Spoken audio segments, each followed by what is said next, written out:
ఓం శ్రీ కార్తీక దామోదర స్వామియే నమః. అందరికీ నమస్కారం అండి. రేపే కార్తీక పౌర్ణమి కదా. మరి మనందరం కూడా కార్తీక పౌర్ణమి రోజు 365 ఒత్తుల దీపారాధన అనేది చేస్తూ ఉంటాము. అయితే మరి ఈ 365 ఒత్తుల దీపారాధన కార్తీక పౌర్ణమి రోజు ఎందుకు చేయాలి? మరి ఇలా ఆ రోజున దీపం వెలిగిస్తూ చదువుకోవాల్సినటువంటి శ్లోకం ఏమిటి అనేవి మనం ఈ వీడియోలో అయితే తెలుసుకోబోతున్నాము. ఇది అందరికీ కూడా ఎంతో ఉపయోగపడే వీడియో అండి. ఎవరు కూడా స్కిప్ చేయకుండా ఆఖరి వరకు కూడా వీడియోనైతే చూడండి. కార్తీక మాసంలో దీపారాధనకు ఎంతో ప్రాముఖ్యత ఉంటుంది కాబట్టి కార్తీక దీపోత్సవం దీపాలను వెలిగించడానికి సూచిక అన్నమాట. ఇక్కడ దీపం అంటే మన శరీరం అయితే వెలిగే కాంతి మన ఆత్మ, అంటే మనలోని ఆత్మను వెలిగించడానికి ఇది ప్రతీక అని చెప్పి మన పురాణాలైతే చెప్తున్నాయి. ఇక దీపం మనలోని అహంకారాన్ని పారద్రోలుతుంది కాబట్టి తమసోమా జ్యోతిర్గమయ అని ఋషి పుంగవులు ప్రార్థించారు. అజ్ఞానం పోగొట్టి జ్ఞానజ్యోతిని కలిగించే ఈ దీపాన్ని కార్తీక మాసంలో వెలిగిస్తే ఎన్నో విశేష ఫలితాలన్నీ ఉంటాయండి. ఏ దేవతకైనా హవ్యాలు అగ్ని ద్వారానే సమర్పిస్తాము. మనం హవ్యాలు అంటే మనం హోమం చేసేటప్పుడు అగ్నిలో మనం వేస్తూ ఉంటాం కదండి, వాటిని హవ్యాలు అంటారు. అంటే మనం ఏ దేవుణ్ణైనా సరే మనం తలుచుకొని హోమం చేసినప్పుడు ఆ అగ్నిలో మనం ఆ హవ్యాలనేవి సమర్పించినప్పుడు అగ్ని ద్వారా దేవతకి ఆ హవ్యాలనేవి చేరుతాయి అన్నమాట. ఆ అగ్నికి సూక్ష్మ రూపమే దీపం. దీపం జీవగతమైంది. ప్రత్యక్ష దైవాల్లో ఒక్కటైన అగ్నిని దీపరూపంలో ఆరాధించడం అంటే పరోక్షంగా ఆ పరబ్రహ్మకి కృతజ్ఞతలు చెప్పడమే కాకుండా సమస్త ప్రాణకోటికి కూడా ప్రయోజనం చేకూర్చడమే అని చెప్పి మన శాస్త్రాలు చెబుతున్నాయి. మరి కార్తీక పురాణం ప్రకారం ఈ కార్తీక మాసం పర్వదినాల్లో పిప్పలుడు అనే ఒక చక్రవర్తి దీపదానం చేయడం వల్ల సంతానాన్ని పొందాడని, వారికి కుమారుడైన శత్రుజిత్తు కార్తీక మాసంలో దీపాన్ని వెలిగించడం వలన కైలాసానికి చేరుకున్నాడు అని చెబుతూ ఉంటారు. కార్తీక మాసం మొత్తం కూడా 2 సంధ్యల్లో అంటే సూర్యోదయం సూర్యాస్తమయం దీపారాధన చేస్తూ ఉంటారు. ఇందులో సాయంకాల సంధ్యాదీపం మరింత ప్రత్యేకమైనది. సాయంత్ర సమయాల్లో శివాలయంలో కానీ వైష్ణవాలయంలో కానీ దీపాన్ని వెలిగిస్తే మంచిది అని చెప్పి మన శాస్త్రాలు చెప్తున్నాయి.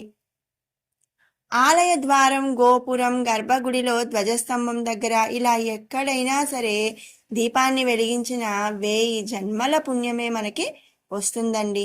గుడిలో దీపాలను వెలిగించడం కుదరని వారు ఇంట్లో పూజా మందిరంలో కానీ తులసి కోట దగ్గర కానీ దీపారాధన చేస్తూ ఉంటారు. వీటితో పాటు రావి, ఉసిరి లాంటి దేవతా వృక్షాల కింద నదీ తీరాల్లో దీపారాధన చేసినా కూడా ఎంతో విశేష ఫలితం అనేది మనకు లభిస్తుంది. ఒక కార్తీక మాసం అనే కాదండి, ప్రతిదినం కూడా ఆ పరమాత్మకు దీపారాధన చేయటం తప్పనిసరి అంటుంది మన శాస్త్రం. అలా నిత్య దీపారాధన కుదరకపోతే కార్తీక మాసం మొత్తం అయినా సరే, అది కూడా కుదరకపోతే కార్తీక సోమవారాలు, శుద్ధ ద్వాదశి, చతుర్దశి, పౌర్ణమి లాంటి తిథుల్లో అయినా సరే దీపాలను వెలిగించమని పురోహితులు చెప్తున్నారు. ఇక ఇది కూడా సాధ్యం కాని వారు కనీసం కార్తీక పౌర్ణమి రోజైనా సరే 365 ఒత్తులు ఉన్న అద్వితీయమైన ఒక గుత్తి దీపాన్ని వెలిగిస్తే సంవత్సరం పొడవునా కూడా దీపాలు వెలిగించినంత పుణ్యం ప్రాప్తిస్తుంది అని చెప్పి చెప్తారు. మరి 365 అంటేనే మనకి ఇక్కడ తెలిసిపోతుంది. మనం సంవత్సరంలో ఎన్ని రోజులండి? 365 రోజులు. ఒక్కొక్క రోజుకు ఒక్కొక్క ఒత్తి చొప్పున 365 రోజులకు కూడా మరి ఈ 365 ఒత్తులు అని చెప్పి చెప్తూ ఉంటారు. ఆవు నేతితో దీపం పెట్టడం అన్నిటికన్నా కూడా శ్రేష్టమైనది. అలాగే నువ్వుల నూనెను కూడా వినియోగించవచ్చు. అదేవిధంగా 1000 యుగాలలో చేసిన పాపాలన్నీ తొలగిపోతాయి అని చెప్పి అపారంగా భక్తులు నమ్ముతూ ఉంటారు. ఇదండి మరి కార్తీక పౌర్ణమి రోజున 365 ఒత్తులు వెలిగించడానికి వెనుక ఉన్నటువంటి అసలు సంగతి. మరి కార్తీక పౌర్ణమి రోజు దీపం వెలిగిస్తూ కూడా ఒక శ్లోకం ఉంటుందండి. ఆ శ్లోకం చదువుకుంటే మరి చాలా మంచిదనమాట. కార్తీక మాసం శివుడికి చాలా ఇష్టమైన మాసం కదండి. పురాణాల ప్రకారం కార్తీక పౌర్ణమి రోజున మాత్రమే ఎందుకు దీపారాధన ఈ 365 దీపాలు అనేది వెలిగించాలి అనే దానికి ఒక కథ ఉంది. కార్తీక పౌర్ణమి రోజు పరమశివుడు త్రిపుర అనే రాక్షసుడిని సంహరించడం అనే పేరుందనమాట. కార్తీక పౌర్ణమి అత్యంత పర్వదినమైన పండుగగా భావించి పెద్ద ఎత్తున భక్తులు ఆలయాలను సందర్శించి కార్తీక దీపాలను వెలిగిస్తూ ఉంటారు.